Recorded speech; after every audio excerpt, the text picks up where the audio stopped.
Bismillahirrahmanirrahim. Assalamualaikum warahmatullahi wabarakatuh. Perkenalkan, kami dari kelompok 5. Di sini kami akan mempresentasikan tugas besar mata kuliah statistika dengan judul yang kami ambil yaitu membandingkan ukuran daun dari berbagai pohon di sekitar rumah.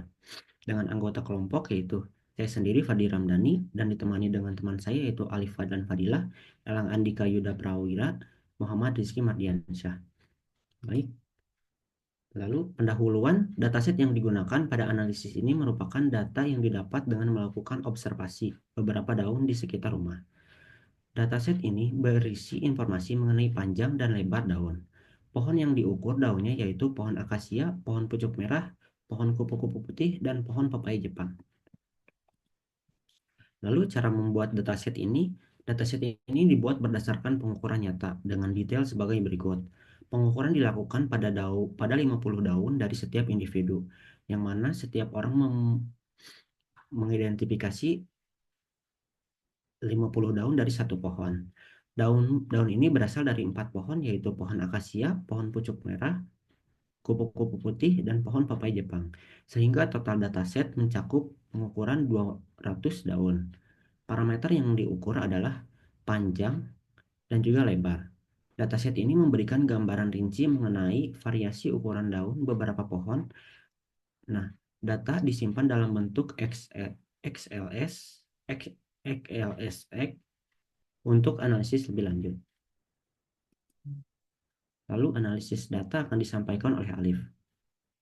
Berikut adalah analisis data untuk statistik deskriptifnya.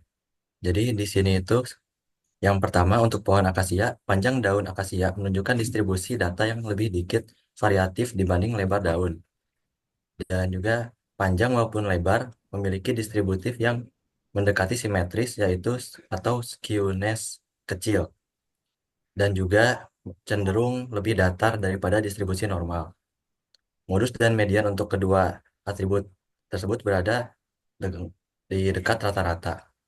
Lalu selanjutnya ada kupu-kupu putih.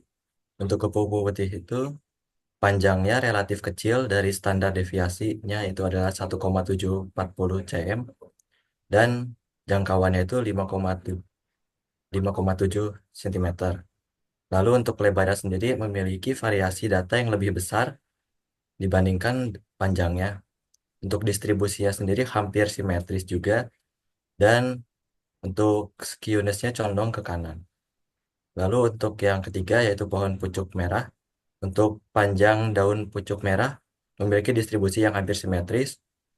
Eh, Lalu juga untuk lebarnya sendiri cenderung juga sama, variasinya sangat kecil dan distribusi untuk skewness-nya juga di dekat angka rata-rata. Lalu yang terakhir ada pohon pepaya Jepang memiliki panjang dan lebar yang variasinya sangat kecil juga dengan ukurannya juga yang tidak begitu berbeda jauh. Lalu distribusi panjang dan lebarnya juga mendekati simetris atau skewness-nya mendekati nol. Untuk ukuran daun pepaya Jepang sangat seragam baik dari panjang maupun lebarnya, mencerminkan pola pertumbuhan dan konsisten di antara sampelnya. Next, berikut adalah gambar dari histogram keempat pohon yang kami uji. Oke, next.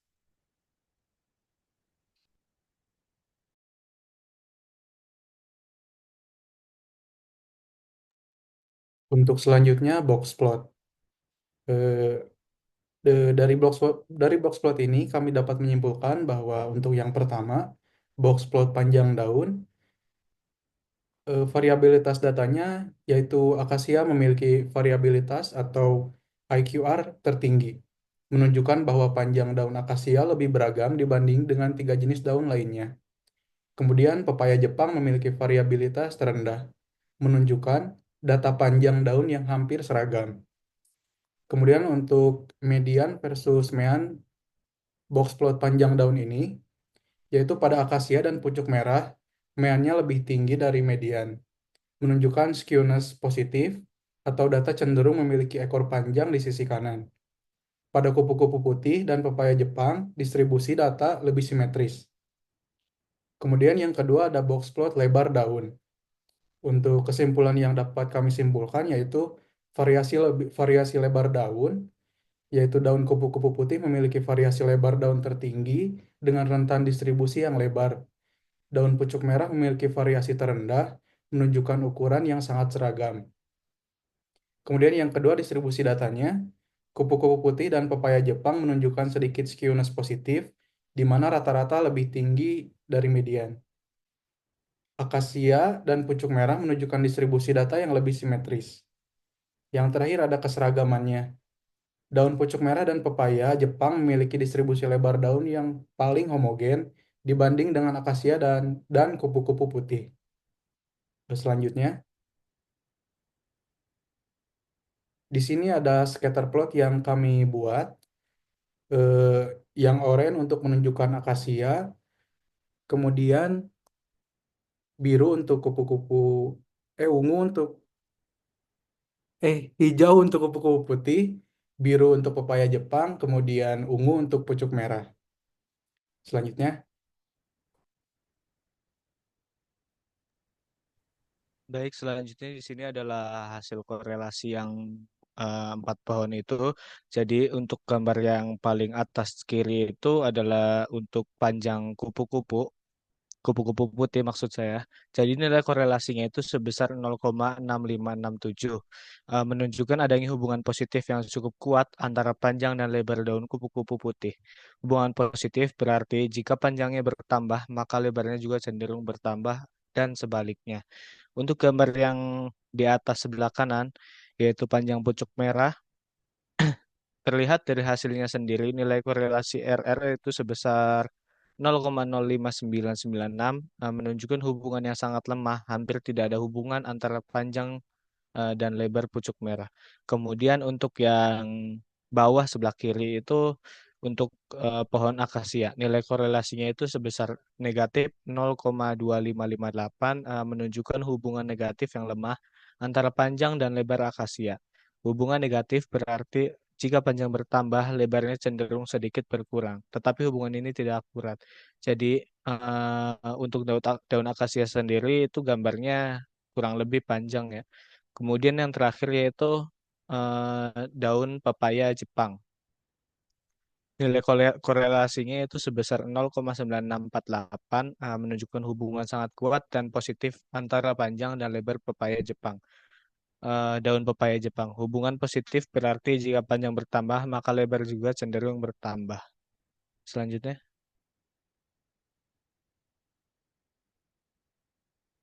Jadi dari beberapa analisis tadi kita mengambil kesimpulan bahwa daun dari keempat pohon menunjukkan karakteristik unik.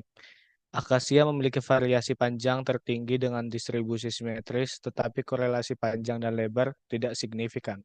Untuk kupu-kupu putih memiliki panjang seragam, lebar bervariasi, dan hubungan panjang lebar signifikan. Untuk pucuk merah menunjukkan lebar paling konsisten dan panjang sedang tanpa hubungan signifikan. Pepaya Jepang paling seragam dengan hubungan sangat kuat antara panjang dan lebar. Jadi secara keseluruhan akasia paling bervariasi, sementara pepaya Jepang paling konsisten dengan hubungan panjang lebar paling signifikan. Next. Mungkin sekian presentasi dari kami. Kurang lebih mohon maaf. Terima kasih. Wassalamualaikum warahmatullahi wabarakatuh.